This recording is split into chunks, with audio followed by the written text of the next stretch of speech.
Good morning. Don't say that too often, Pete. We do not say that too often here on Awesemo.com.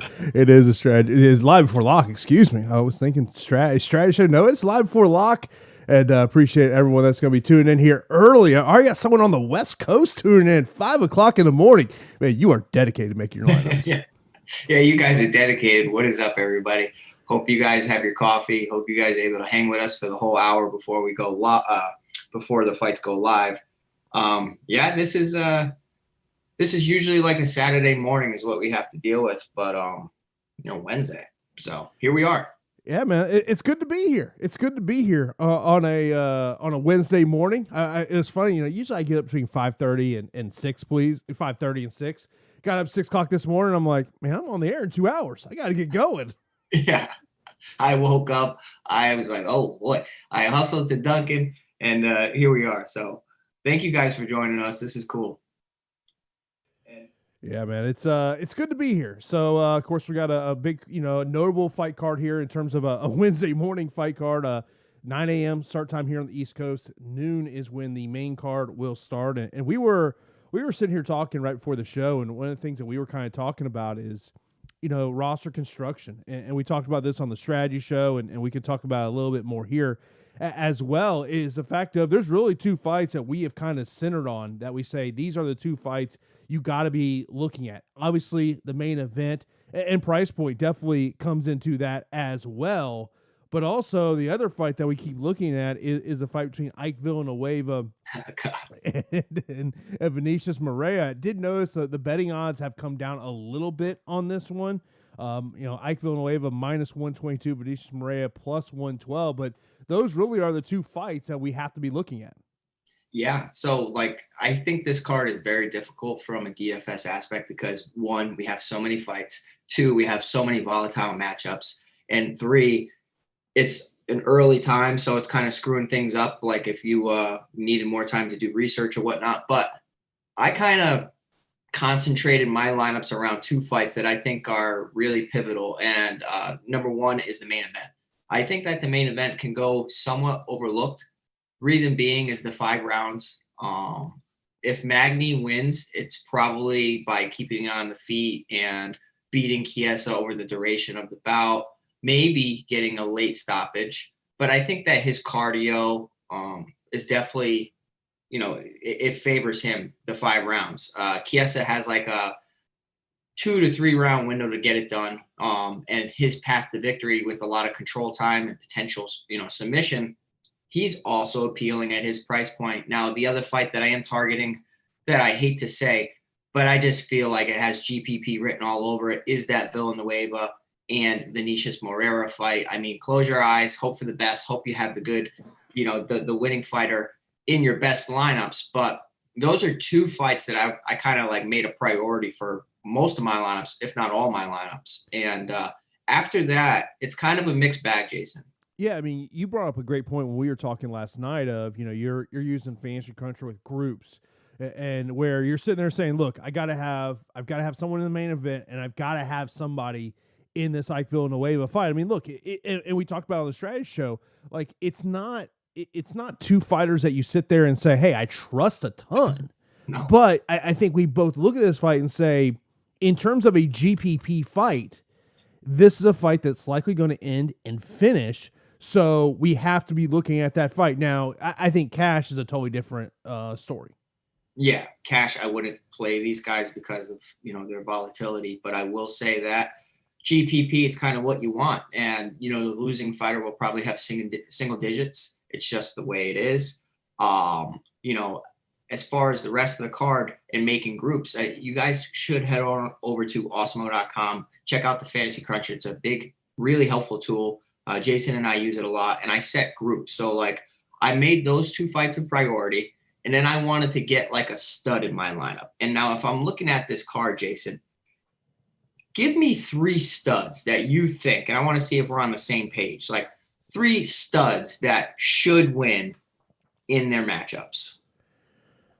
I would say Ricky Simone. Yep, he was on one. Sumadarji and Lerone Murphy. Yeah. So those are three people that I made a group of. And I also included Araujo. Now I, temper expectations of that fight actually busting the slate, but I made a group and I tried to include at least one of them because I feel like at least one of them could bust the slate open and combine that with the other two fights that I'm exposed to. And I think it's a nice little recipe for some success. I think Araujo is a better play on FanDuel than she is DraftKings because I just expect that you're going to see Roxanne attempting to get those takedowns, and I think you have a potential that she could rack up some points. Someone hit me up last night and said, "Hey, who do you like on FanDuel in terms of takedown offenses?" And she was a fighter that I mentioned that you got to imagine that Roxanne is going to be trying to get this fight to the ground. Of course, we are going to get into your questions here just in a moment. Of course, before we get into the questions, smash that thumbs up button. Let's get those likes up over 50 here in the next couple of minutes or so. And maybe I'll give you a little treat as we go on the show. Maybe I might throw an ownership projector or two out there. We can get those likes up as we go on throughout the show. Of course, if you're not subscribed to the channel, be sure to hit that subscribe button. Got a ton of shows coming for you today. Coming up after us at 10 a.m. will be the NBA Strategy Show with Lawfully and Alex. Also, later today, you got the NHL Strategy Show, NBA Deeper Dive, ton of content, PGA Live for Lock tonight as well. So a ton of content we have over here at Awesemo.com. But let's get right into the questions. I'm going to mention this first one from Zach. He goes, I'm way overexposed on Ike Villanueva. I was, and then I kind of backtracked and I just said, hold up. Why am I trusting the man that has let me down twice so far in the UFC? I'm a little bitter of how he's underperformed. Granted, he gets caught, with a kick from Jordan Wright and has a nasty cut. I think he should win this fight, but Vinicius Moreira is a big guy coming in at 6'4". And when you're pressing Alonzo Menafield against the cage and working towards a takedown, and he's, not struggling, but having to really try to defend takedowns, it makes me question Villanueva. I kind of evened out that and leveled out that ownership for me. Mentioned this question from Twitter from Dustin. He said, good morning, Pete. I'm so excited for the fights today and Saturday. Can you toss out a name that would be a good DFS pick for DraftKings? I answered him on Twitter. I said Ricky Simon, but I actually will retract that and say somebody who I think is even better, and I think it's Munir Lazzez. I really think that Lazzez is in a good spot here. Andrew says, what lessons did you guys learn? Did you guys take from last week with the new scoring system standpoint? I think it's very simple. It's more of this is about grapplers. Yeah, absolutely. I mean, last week was disappointing. The lesson I learned is never count out Max Holloway. That's what I learned.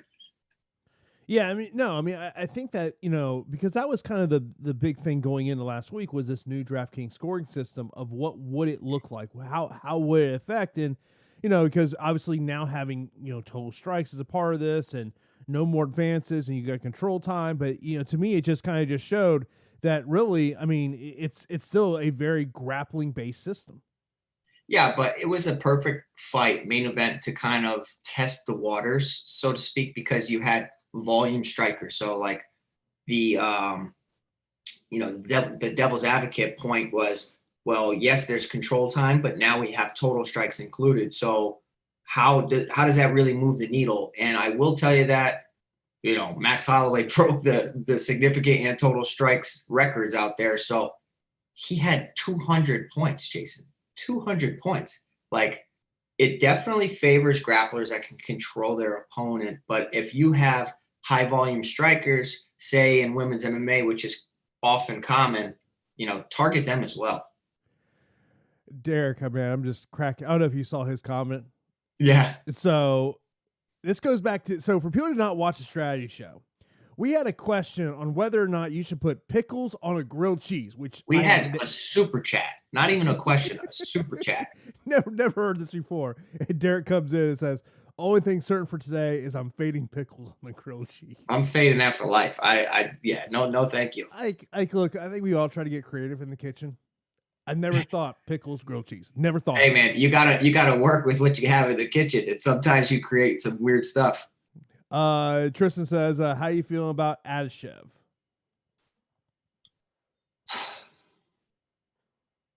That's how I feel. It's your boy too. It's my boy.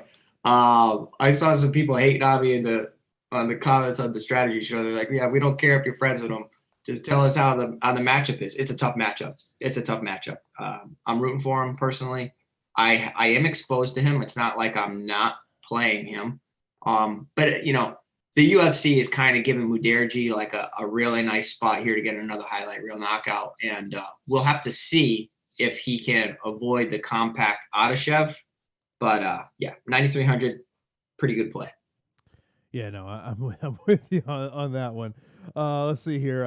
Andy goes, favorite MVP on FanDuel. Oh, that's a you question. I might say Araujo, right? Like she's gonna have to defend takedowns. Or Neil Magny, because Neil Magny is going to have to defend takedowns. I just don't know if he can really do that. But if he can over 5 rounds, you would imagine his score is inflated. Yeah, I would look at the main event. I mean, price points is good on both sides of it. I'm more leaning on Neil Magny today than I am Michael Chiesa. I think the interesting part is if this fight does hit the ground, what does that look like? But I think if it's a fight at range, you really got to like that. Even if Simone gets a finish, what's the likelihood of him being optimal? Seems like this card has a lot of finishes. Well, that will have to depend on the other performances on the slate, and there are 14 bouts. So this is kind of like last night if you played NBA, right? Granted, it was 2 games, but the talk was, do you fade Jokic because he's priced up so much? And Simone's kind of in that Jokic role right here where he should smash. Like you have seen Perello on the regional scene get taken down, controlled, outwilled.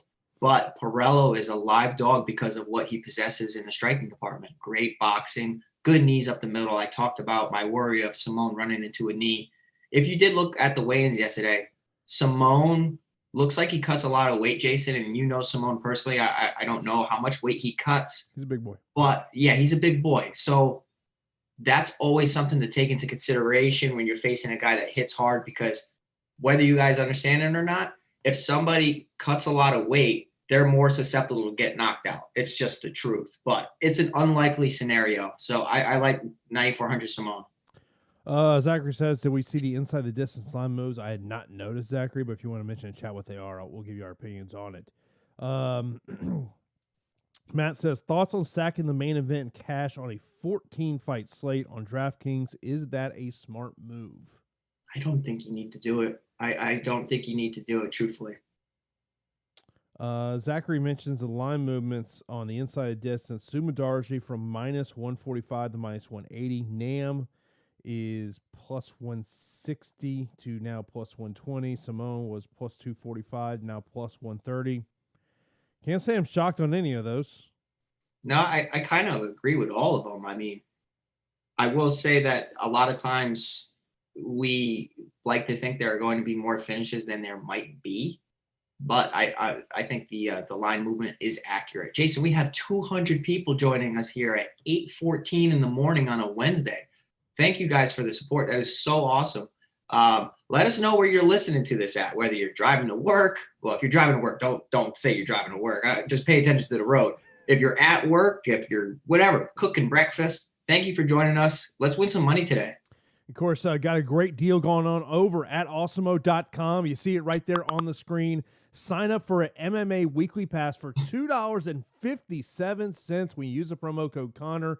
This offer is valid through January the 23rd, so take advantage to get access to all the premium tools and content we have over at Awesemo.com, whether you want to see the top fighters tool, the ownership projections, Alex's projections on how he sees the points going down. You got to sign up right now for an MMA weekly pass. Just go to Awesemo.com/join, sign for MMA weekly pass for $2.57, and be sure to use that promo code Connor, CONOR, and appreciate be sure to smash those like buttons. We get to 100 likes, I'll give you the top ownership one. We'll throw you a little nugget out there. I love it. Look at, man, I just love it. This is so cool. Who would have ever thought? You got people all over tuning in from all over the world. You guys are great. Yeah, we're coming up on our 1-year anniversary with Awesemo. Hey. John, appreciate you there in the super chat. Thank you for tuning in here today. John says, why do I have a bad feeling we are going to get burned by losing a fight? When we're talking about Fight Island, the one thing to really, it's not, you don't expect it to be COVID related just because of, I mean, these guys are and ladies are in a bubble. It's more of, is there potentially an issue with their weight cut? But you also got to remember, like, and especially on Saturday, it's not a normal weigh-in. It's like they've got like almost 2 days between when they weigh in to when they fight in terms of the time in Abu Dhabi, because the fights are actually Sunday morning in Abu Dhabi. Yeah. So like for me, my favorite thing is when I compete and you have morning weigh-ins. Like when you have morning weigh-ins, it feels like you are, I don't know, you have like a day and a half to recover. When you have evening old school weigh-ins, like the ceremonial weigh-ins in front of everybody, that 1 day exactly until you compete is a little tough. But yeah, these guys should be good. I mean, fingers crossed that we don't lose anything. We are in Abu Dhabi. We have great luck there on Fight Island. Yeah, let's hope for the best. Yeah, that's stuff we're hoping for there. Dan says, better play, Simone or Murphy?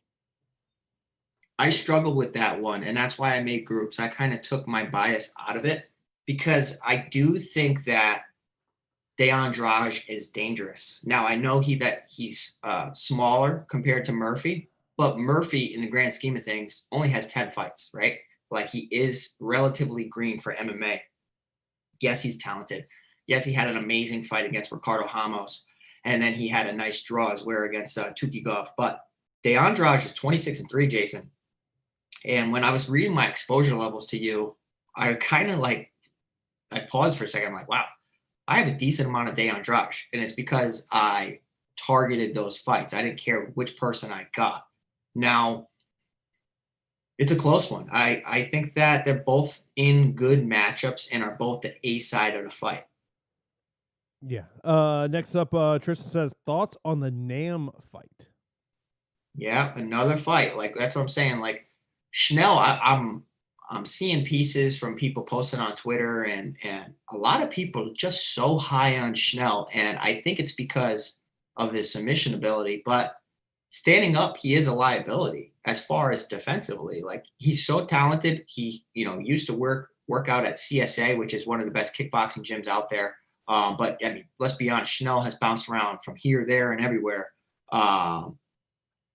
If he gets this fight to the mat, he could work towards a submission, but Tyson Nam, he's no joke in the jiu-jitsu department and packs a powerful punch. So it's kind of like for the 125-pound fighters, you don't often find a fighter who's been knocked out a lot, right? Because those in that weight class, power doesn't really translate to a lot of knockouts. And Schnell has been knocked out 3 times in the UFC. So I know that he has competed at 135 pounds, but you guys understand my point. It's kind of like, lighter weight class guy who gets knocked out by lighter guys. Tyson Nam hits really hard. You only worry with Tyson Nam is that limited volume. Yeah, no. Zachary, appreciate you in the super chat saying Pete is a second best fighter behind Thug Nasty. I mean, everybody loves Thug Nasty. Thug Nasty's cool. I appreciate you, Zachary. Yeah. Well, as we said, when Pete's next fight is officially set, we'll announce it here on Awesemo. It should be soon. Within the next month, I think we'll have an announcement. Yeah, we're getting close. We're getting close. Joseph says, better combo on DraftKings, Magny and Dolce, Umadarji and Akhmedov. I'd probably say the first one for GPP. I am a little light on the Breeze Akhmedov fight, if I'm being honest. I am light on it because I think that you have 2 highly skilled combatants. If Breeze puts away the very durable Akhmedov, that is just impressive. I'll chalk that up as being wrong. Akhmedov does go to the decision a lot. Yes, he's durable, but he doesn't finish opponents too much. And I think that they both can compete in different areas of the fight. So whenever you guys have, extremely talented fighters. Sometimes their talents and skills cancel each other out. And that's kind of what I'm hoping. So I'm light on that fight. So I would say the first one with Dolce and Magny.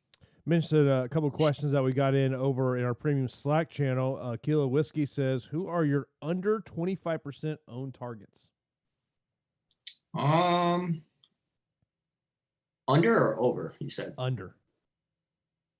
My under 25% targets. I would say Jerome Rivera kind of fits that. And I am a little interested because of how highly touted he was on the regional scene. So I want to see how that really translates here against a fellow grappler who, Figueiredo does have some good striking, but relatively unproven, big name value. Ownership could be inflated because of the name. So I think Rivera is something that's interesting. I don't love the pick, but he's somebody under 20% that's interesting. KCMO checking in. He says, Pete, it's so early. Thoughts on Chiesa? I think I have too much. Well, I have a lot as well. So I have a lot of Chiesa. I have a lot of Magny. Yeah, I mean, I think you need the main event. The only problem with Chiesa is obviously if you can't secure the takedown. And when you're trying to take down a guy that is 6'3", Dominic Cruz talks about it's like trying to take down a table. And, they plant their leg, they plant their hand, they're able to just, not get taken down a lot. Open mat, I think that Chiesa could struggle, but against the cage, the eye test, I've seen Magny get taken down and controlled by a lot of people. Rafael Dos Anjos, just completely out-muscled. Johnny Hendricks and Chiesa destroyed Rafael Dos Anjos. MMA math doesn't work, but, he's in a good grappling spot. I thought one of the most interesting things that Chiesa said when he spoke to the media earlier this week was he talked about how, he had to, go see his uncle who is a psychologist to kind of, get his head in the right place heading into that Dos Anjos fight. I thought it was kind of interesting something he said there. Next up, someone goes, only lock I feel confident about today is a Chick-fil-A breakfast. My buddy was talking about that. You're not, whoa. You are not a Chick-fil-A guy? There's like none around here, and there's one at Mohegan Sun, and I think it's like extremely overrated. I might get some hate for that, but I think it's extremely overrated. Are you a Chick-fil-A guy? Oh, yes. It's not a big thing up here in Connecticut. I'm sorry. When we get your next fight after weigh-ins, we're going to Chick-fil-A. If you have not tasted some Chick-fil-A sauce, come on, man. You are living a bad life. I think it's okay. We'll have to see. We'll get you after a weight cut. You'll be ready to eat anything. Yeah. Then you can feed me anything at that time, and that's probably not a good time, and I think it's delicious. Seth in our previous site goes, any thoughts on the Russians perhaps getting some home cooking on decisions? Yes. Great point. Home field advantage is real, especially in the sport of MMA. I don't care if commissions, I don't care if anybody tells you different. Hometown fighters have an advantage, especially if the commissions are aware of who they are. Lazez is known in that area. Mm-hmm. If it's a decision, you bet your bottom dollar he's probably getting it. It's just how it is. Jets World over in Slack goes, Medarji or Simone on DK better for cash? Well, I feel like the probability of a finish by Medarji is better than a finish by Ricky Simone. Mm-hmm. But Ricky Simone could pile up some takedown points. He could. It's hard to try to predict how the fight's going to go, but Simone has the ability to completely dismantle his opponent over 3 rounds. Muderji has that quick finish bonus in under a minute. He could go out there and get a quick finish. That Francis Ngannou bonus. If I'm looking at the card, Jason, I would say that Muderji has that quick finish bonus ability, and then somebody in the Murphy de Andrade fight as well. Yeah. Next up, we back over to YouTube. Malik says, "How are you feeling about Rivera? Are we trusting Figueiredo?" It was very difficult for me to find footage on Figueiredo, and I think whenever you have a sibling of a notable name, you somewhat automatically have a bias towards them, right? You think of Antonina Shevchenko. You think of, the Lozon brothers. You think I can think of how many different fighters that their sibling isn't on the same skill level as them, but yet we always say, but they're training partners, but they're from the same family, but you know what I mean? And Figueiredo could go out there and just get an L, and Rivera could shock the world. It's interesting. I think his ownership will be inflated because of his name. You think about Nurmagomedov on the same card, cousin of Khabib. That last name's going to attract some ownership. If you are just a contrarian player, play the other side. Yeah. Let me see here. We got 91 likes. 9 more likes before I give you a little taste of what those ownerships, of what our projections look like. Thoughts on Dalcha TKO?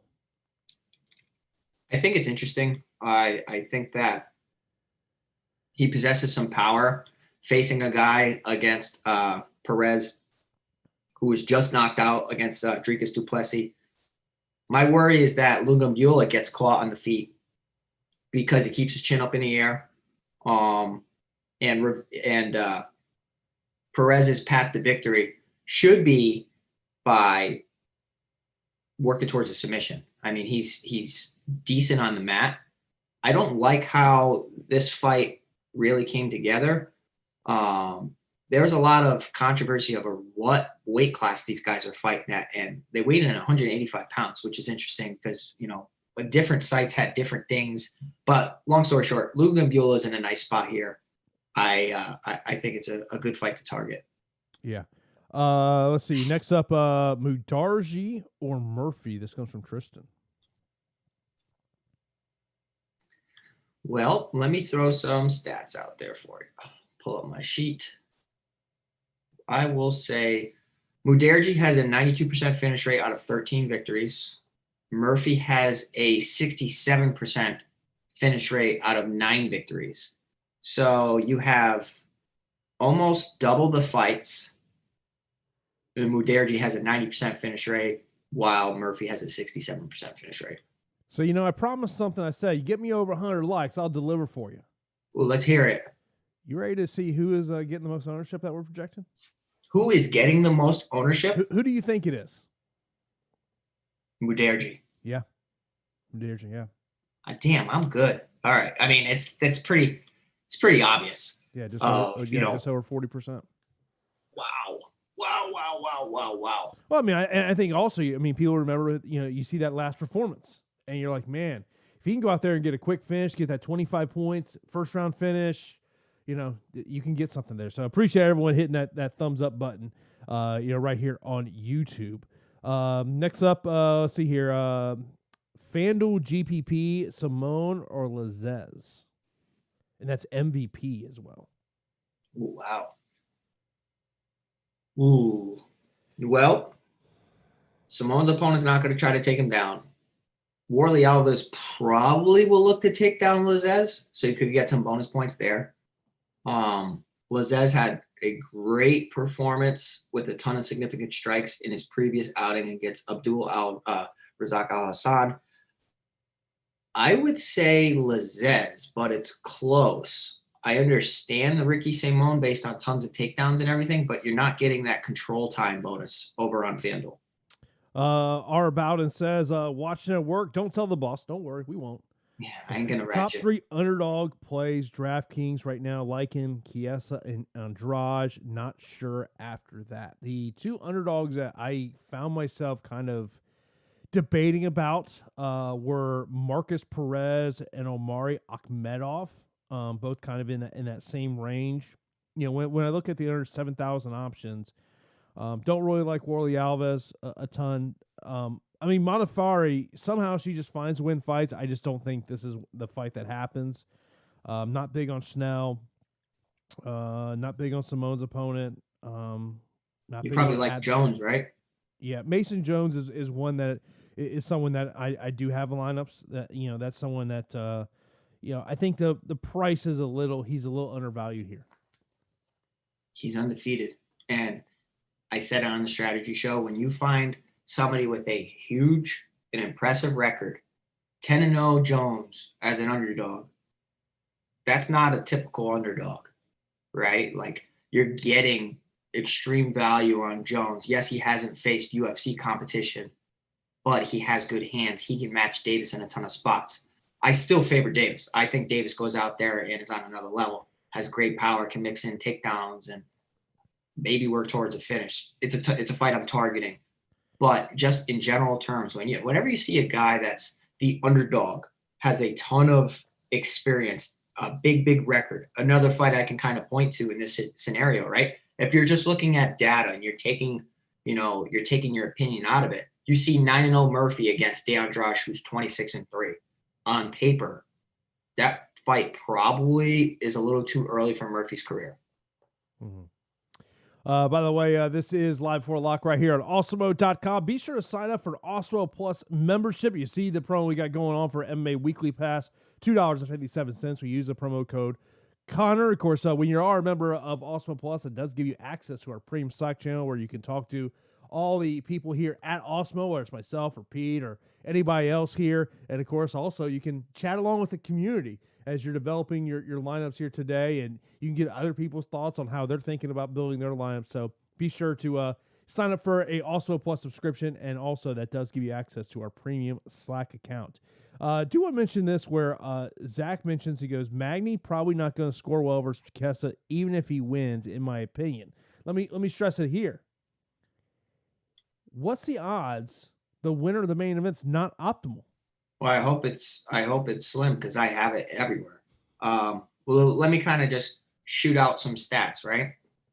Magny was priced at 8,600 in this fight against Robbie Lawler. Through 88 significant strikes, did land 4 takedowns, so that's why his price is, his score is inflated. Scored 90 points. Okay, he's probably not going to take down Michael Chiesa. Against Craig White, got a first-round TKO, 112 points. Decision over Carlos Condit, got 79 points. So, I'm banking on the main event, somebody that he just gets a ton of significant strikes and, over time, and maybe goes the takedown well, because we have seen Michael Chiesa fatigue. That's the number one worry about Chiesa, is fatigue. Montel says, good morning. Who is the best pivot off of Dolce on DraftKings at that price point? Pivot off of Dolce. So Dolce is 8,600. I'll tell you a guy I didn't get a lot of, and I told you I'm light on this fight, is Tom Breeze. I just didn't get a lot of them. I think that there's other spots to target. Now, Figueiredo, 8,500. Would I pivot to him? He's okay. I'd probably pivot to Nam at 8,400, truthfully. I think that's a decent pivot. You probably already have him in your lineup. Not an easy fight, going up against a guy that gets knocked out, has knockout power. Next up, the truth says, will Moroz be the lowest owned fighter this morning? Does he have a puncher's chance? First part of that answer is no, he will not be the lowest owned. Yeah, no, it's my boy Adeshev. Unfortunately, is the lowest owned, I would imagine. Yeah.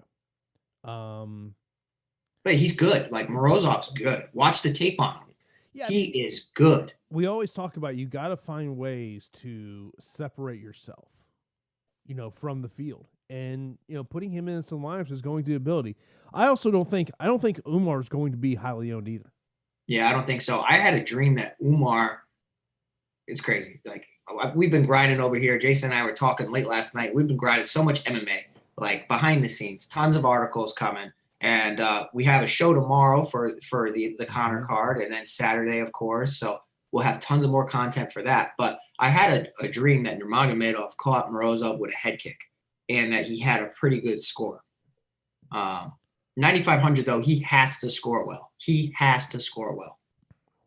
Yeah, that's just one of those things. At 95, I think a price point is just going to scare a lot of people. Yeah. off him.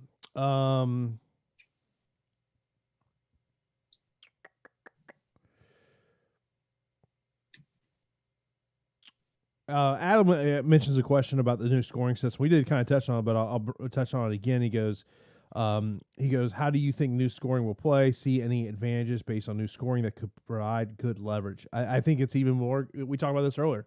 I think it's even more grappling based than it was even before. Yeah. Which fighters on this card could the new scoring of the control time help?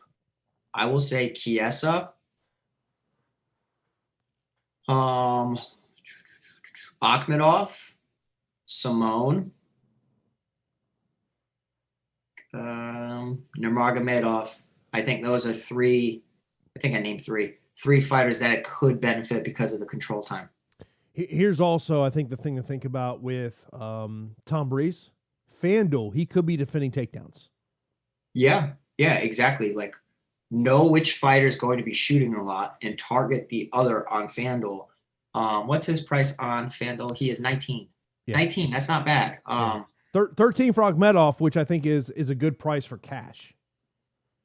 Yeah. When you're looking to kind of slide, we talked about it last week and he went out and got the win, but we mentioned about Li Jialing in a cash play. I want to say he was $9 on FanDuel last week. He was. Where we kind of mentioned like, hey, that is kind of a good, dart on cash that could get you. And of course, obviously went out there and did well. Andrew, top play 7,800 and under. Top play 7,800 under. Well, Chanel comes in 7,800. The likelihood of him submitting Tyson Nam, I don't think is likely. Can win a decision. I probably would look at a guy like, it is ugly under there, huh? Yeah, I mean, look, I think that when I was developing lineups, I think when you're talking DraftKings, I think his question is, are you going? I think that 8,500 to 8,000 range, there is a lot of great options in that range. Yes. So I think you could look at an option of having two fighters under 8,000, maybe three. And so I look at Marcus Perez, tough to trust him just based on what we've seen in the UFC from him. But you have to imagine if he wins, it's likely by stoppage.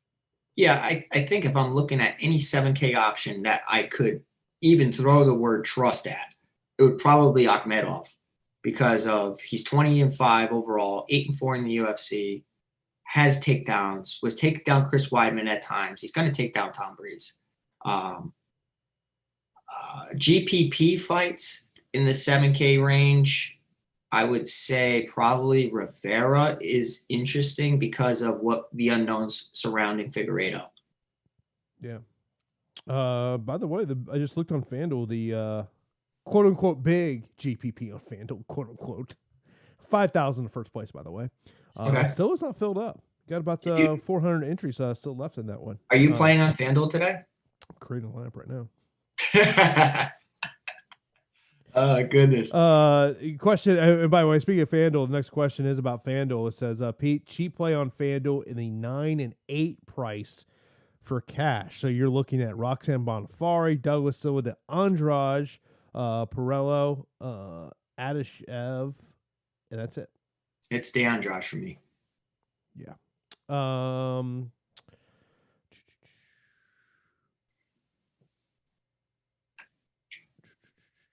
Let me see here. Thomas says, forgot report's name, but she asked Nam about weight cut, and he said it was a tough. Does that worry you? No, Tyson's a kind of big dude.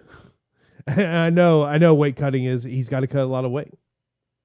Yeah, I mean, I don't think there are too many fighters that enjoy cutting weight, and we all suffer. Some suffer more than others. I didn't see anything on the scale that made me think Tyson Nam had a bad time. Hey, I've seen you try to get to 45. I have. You've made it, but it's not. I've never missed weight in my life. Never missed weight in my life, but those days are long gone, my friend. Yeah. Travis says, do these fights start at 9 a.m.? Yes, they do. They do start 9 a.m. Anyone fading Magny and Cash? I think it's not a good idea to fade the main event in Cash, truthfully, because you're really banking on the worst thing in the world, right? For me, for DFS, is when I roster, say, somebody in NBA, and I don't roster somebody in that late night game or have a late night hammer, and I just see my scores go down and down and down and down. And that's exactly what could happen here if you avoid that main event. Favorite captain on DraftKings. I just pulled up the lines here. So you got Simone 15,000, Murphy 14.4, Araujo 14.1, Lizez 13.2, Breeze 12.3, Nam 11.7, Magny 11.4, Chiesa 9.9. I'd probably go Araujo. I think that it's not an easy fight, but of all those other question marks, she could be the second person to put away Modafferi. Next up, what are your thoughts about punting a 6K option if no underdogs win? Okay. So as far as like just take a 6K guy because you don't think any 7K people are going to win, well, you have 14 fights. The likelihood of that happening is slim, in my opinion, but it can happen. So you're looking at Perello, Adashev, Morozov. Of those people, I think Morozov, despite facing Khabib's cousin, is the most talented. Yeah.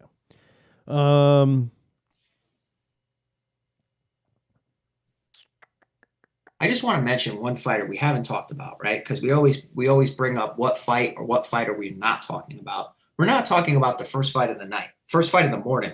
Manon Fiorot at 8,900 is somebody who I think is so talented. I don't think I have a lineup with Leonardo. And I have a lot of lineups everywhere else. I just don't really think it's a great fight for Leonardo. Fiorot looks ferocious on the feet. Like ferocious, kind of like blitzes so well, so aggressive. She looks mean, and I like targeting mean fighters. Priced up 8,900, you could have a discount. Well, not a discount, but you could have a lower owned fighter that's going overlooked. I like Fiorot quite a bit as like a contrarian play, and I think she's gonna make a statement here. We'll see if I'm right. Thomas brings up an interesting question about Umar Nurmagomedov. He says, is there a path to a high score? Yes. Tons of takedowns. Morozov's going to be talented enough to get back to his feet. Rinse and repeat. Lots of significant strikes. Lots of control time. How does that translate to 9,500 though? I will have to see. Yeah, he's just not someone I'm really loving the price point on him.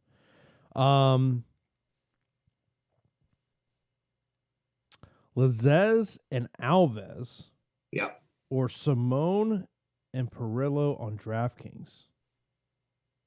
I don't know if he's trying to say you're going to stack those fights. Yeah, don't stack those fights if that's the strategy. But maybe he's saying like of those two fights, what are our two winners? I will say that it is Simone and Lizez for me. It's a tough thing to think of Lizez versus Simone. Simone's going to be in a smash spot here if he goes to his wrestling. It's just how does his cardio hold up? Yeah, I mean, also, we talked about this on the strategy show. He went through an opponent change as well, so I think that's part of what you gotta be looking at is how much of that. But it's a situation where this is I would call a showcase fight for Ricky Simone. Yeah, and I wrote about it in my article. The most dangerous thing in fighting is a fighter that has nothing to lose. When you're a fighter that has nothing to lose, you're brought in to lose, to fill the card. You're Perello. This is just an opportunity for him. So, go out there and just try hard. Try to put those hands on Simone early, and maybe the weight cut gets to Simone. I think it's a very tough fight for a debuter. But, Jason, we have 274 people joining us here at 8:45 in the morning, 15 minutes before a lock. Please hit that thumbs up. Let's get to 150. Pop those questions in. We'll gladly help. Of course, we will be back tomorrow night for the strategy show for UFC 257. If you can't watch the show live tomorrow night, it will be on the Awesemo Podcast Network. Go to awesemo.com/podcast to sign up for the Awesemo Podcast Network. Subscribe to all the shows that we have here. They're all breaking down my shows, or you can get the entire feed on one. And leave a 5-star rating and review on one of the podcasts for your chance to win a free month of Awesemo Plus Platinum. Good luck on that. One of the questions was thoughts on Modafari. She guaranteed a finish. LOL. Well, Modafari is a fighter that we all underestimate. We all think that she's going to go out there and get smoked, and she has like next level toughness. She's just there all the time, in your face, throws decent volume, gets hit quite a bit. And I think one of these days she's going to get dropped and finished. And I know it hasn't really happened, but I can see an overhand right landing for Araujo here, and damaging her quite a bit. Modafari is a takedown specialist. Well, she's a jiu-jitsu specialist, and she laces the leg whenever she tries to go for the takedowns. The only issue here is that Araujo is extremely skilled in the grappling department. So like that normal and typical advantage she has over other women fighters, she doesn't really have that here. So you could do worse than Modafari. I think that Araujo is going to get the W. Yeah. Next question was related to two big underdogs with Simone's opponent or Silva de Andrade on DraftKings. Silva de Andrade for me if you're in that situation. Do you think it makes sense to stack the main event in a 50-50? No, I don't think so. I don't think you need to do it. There's 14 fights. I just don't think there's enough points to go around. There's right? enough points that, even in a 25-minute fight, does it make sense? Especially when you're talking about a 14-fight card. Right. I just don't, I don't see it's going to magically, work out in the way you want. But yeah. By the way, if you do have any questions, line those up there in the chat. By the way, Pete, let everyone know about the content you got over at awesemo.com. Yeah, head on over to Awesemo, hit the MMA tab, go to articles. You will see everything that I post, the heat sheet where you can, download that or look at it, whatever you need to do. It's very helpful. It's the spreadsheet that we talk about and we use all of our stats for. Takedown City. I was working with the designers and developers last night of trying to make the tools a little bit more user-friendly. We have Takedown City, which will list the takedowns landed in the UFC, the takedown rate, the takedowns allowed in the UFC, and the takedowns allowed rate, which gives you a nice perspective of guys that can get controlled on the mat. In addition to that, we called it the questionnaire. I'm going to have to come up with a new name of it based on a new format, but it's like the list where it shows you how many times a fighter has been knocked out, how many times they've been submitted, been the distance, how many times they have knockouts or submissions. Long story short, I have a ton of content, going to be pumping it out, going to be busy today. We have big fights this weekend, so please follow me on Twitter at Pete the Heat MMA and stay tuned to the awesemo.com MMA section. Next question that we have is top 3 MVPs on FanDuel. Top 3 MVPs on FanDuel. Well, I will say Araujo on FanDuel because she's going to have to defend takedowns, right? That's one. Breeze is interesting at 19, despite the lack of exposure I have to that fight on DraftKings. But if he wins, he's going to need to shut down Akhmedov's wrestling. So that's interesting. I just don't know if I would recommend that. I'd probably say Simone is 2. And then 3 might be it's like a 3-way tie for me. Somebody from the main event, Muderji, and Lerone Murphy. Yeah, I mean, just kind of as, looking at some of these FanDuel, lineups that you got to consider. I mean, when you look at the bottom end of it, Jones, Morovo, Alves, Modafari, Adeshev, Andrade. I mean, you're going to have to take some chances. Yeah, I mean, you're just going to, and that's where I think you got to, maybe find that favorite that you think is going to be going for takedowns, and maybe you could, rack up some points on takedown defenses, and maybe you can, separate yourself a little bit. Yeah, learning the sport of MMA DFS is different, right? Like in, say, basketball, it's almost guaranteed your fighter's going to get points. So as long as they're in the game. For MMA DFS, you have to take shots based on the construction. Like you have to take shots on underdogs that are in unlikely situations. So you're going to have a lot of fighters that give you single digits or that really underperform. But it's kind of the nature of the beast of MMA DFS. Someone asked if we're going to be doing play-by-play for the fights. I'll be busy here in the office. I'll have the fights on the TV, but it's a Wednesday morning for me. So I wish I'm a little busy here in the office. I wish I could do a play-by-play and just kind of chill and talk fights with you guys. That'd be awesome. I would love that. Davis, Figueiredo, or Breeze? It's Davis for me. I think that's a guy we're not talking about either. Yeah. I love Davis. Like I wrote about it in my article. I love Davis. I think he's so skilled. I've been following him for a while and think that, it's an interesting spot how they put an undefeated prospect up against them. I don't know what's going on. Jones or Perez, DraftKings GPP? Ooh, I love that question. Great question. Our listeners are so sharp. I will say Jones, undefeated fighter, right? Like not coming off of a knockout loss like Perez is, facing a power puncher. Jones is live. Yeah. By the way, be sure to smash that like button. Let's try to get over 150 likes before we get out of here in about 8 minutes before the fights will start here with the preliminary card.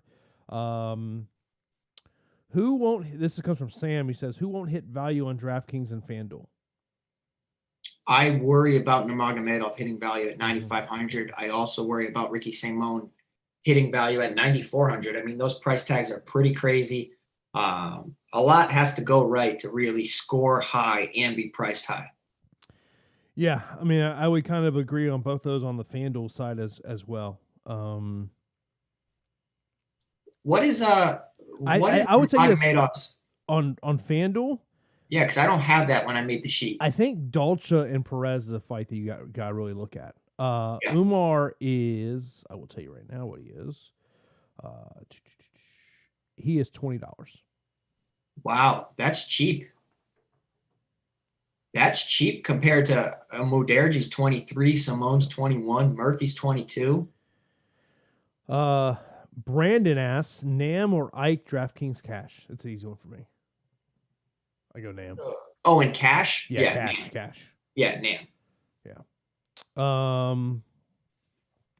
Thomas says, are you worried about Tom Breeze's issues? I have similar issues. Rooting for him. Being so far from home may help.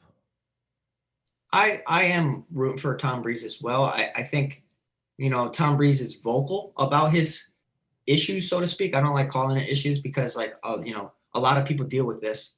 Tom Breeze is just vocal about it. Like pre-fight anxiety is the most insane thing in the world. And I think Randy Couture said it best. It's like he found out that he could never overcome it. He just had to learn how to deal with it. And I think that's important to know. Like every single fighter on there, despite how much they love it, like even Conor McGregor looks cool, calm, and collected. Inside, I bet you he's a mess.